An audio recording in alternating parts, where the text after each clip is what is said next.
आता कळतंय गेल्या 10 वर्षातल्या भाजपच्या सरकारपेक्षा आधीचं काँग्रेस सरकार लाख पटीनं बरं होतं हो.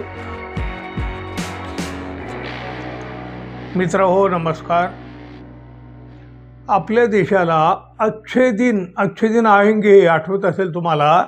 या अच्छे दिनचे स्वप्न दाखवणारे नरेंद्र मोदी आणि अच्छे दिन न आणताच आता पंतप्रधान पदावरून पाय उतार होणार की काय, हा प्रश्न आता राजकारणामध्ये कळीचा प्रश्न ठरला. बघा, 2014च्या दरम्यान मोदी नावाची एक मोठी जादू होती, कुणालाही मान्य करावं लागेल, आणि केलेलंही आहे आपल्या देशानं ते. आणि त्यामध्ये काय होतं, म्हणजे ही जादू वगैरे सगळं प्रकरण काय एवढं फोफावलं, त्यामध्ये काँग्रेस आणि काँग्रेसच्या नेत्यांनी केलेल्या मोठ्या मोठ्या घोड चुका तर होत्याच होत्या. त्या काळी काँग्रेसचे नेते बेलगाम झालेले होते. मुरवतखोर ज्याला म्हणतात तशी पद्धतीची अवस्था या मंडळींची होती.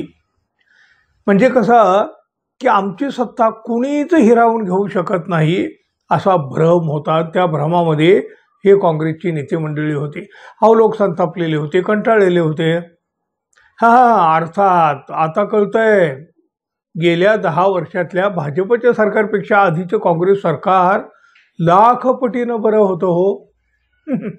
पण चला, आता पंतप्रधान नरेंद्र मोदी यांचीही घरी जाण्याची वेळ आली आहे. चला चला उठा. म्हणजे निदान तशी चर्चा तरी सुरू झालेली आहे. आता बघा, रविवारी एक वेगळी आणि दुर्मिळ घटना अशी घडली. पंतप्रधान नरेंद्र मोदी हे पंतप्रधान झाल्यानंतर तब्बल 11 वर्षांनी नागपूरच्या संघ मुख्यालयात पोहोचले. 11 वर्षानंतर हो. अर्थातच त्यामुळे त्यांच्या उत्तराधिकाऱ्याच्या बाबतीत राजकीय वर्तुळात चर्चा सुरू झाली. चर्चा साधी सुधी नव्हे, चांगली जोरदार चर्चा. पंतप्रधान नरेंद्र मोदी आणि सरसंघचालक मोहन भागवत यांच्यातील या भेटीत नक्की काय चर्चा झाली? अर्थात हा प्रश्न अनेकांना पडलेला असला तरी बंद दाराच्या आड झालेलं लगेचच तरी बाहेर येत नसतं, कालांतरानं येतं. आणि मग बघा, अशा भेटीनंतर होतात ते तर्कवितर्क. आता हे तर्कवितर्क कधी खरे ठरतात, कधी खोटेही ठरतात. पण बघा, वयाची 75 वर्ष पूर्ण केले की भाजपच्या नेत्यांना निवृत्त व्हावं लागतं, तो कितीही मोठा असला तरी. ते बघा, भाजपासाठी अख्खं आयुष्य ज्यानं चंदनासारखं झिजवलं ते लालकृष्ण अडवाणी कुठं आहे तो? ते गेल्या 10-11 वर्षामध्ये आणखीही काही बडे नेते याच गर्दीत हरवून गेलेले आहेत. 75 वर्षाचे वय झालं की थेट आऊट. मग आता नरेंद्र मोदीही 75 वर्षाचे झालेले आहेत. भाजपच्या नियमानुसार त्यांनाही आता निवृत्त व्हावंच लागणार. नियम आहे ना. मग नियम म्हटलं की तो सगळ्यांना सारखाच असतो. आता इथं तो सगळ्यांना सारखा ठरेल न ठरेल याबाबत अजून तरी शंका आहे. पण बघा, त्यातच उद्धव ठाकरे शिवसेनेचे नेते संजय राऊत यांनी या सगळ्या चर्चेमध्ये एक फोडणी टाकली. फोडणी साधी सुधी नाही, ती सुद्धा चमचमीत आणि झणझणीत. पंतप्रधान नरेंद्र मोदी यांचा पुढील वारसदार महाराष्ट्रातून ठरेल आणि राष्ट्रीय स्वयंसेवक संघ तो ठरवेल. संघ कोणतीही चर्चा उघडपणे करीत नाही, तर त्यांची चर्चा बंद दाराआड ठरलेली असते. गेली 11 वर्ष पंतप्रधानपदी राहूनही मोदी हे संघाच्या मुख्यालयात कधीही गेलेले नव्हते.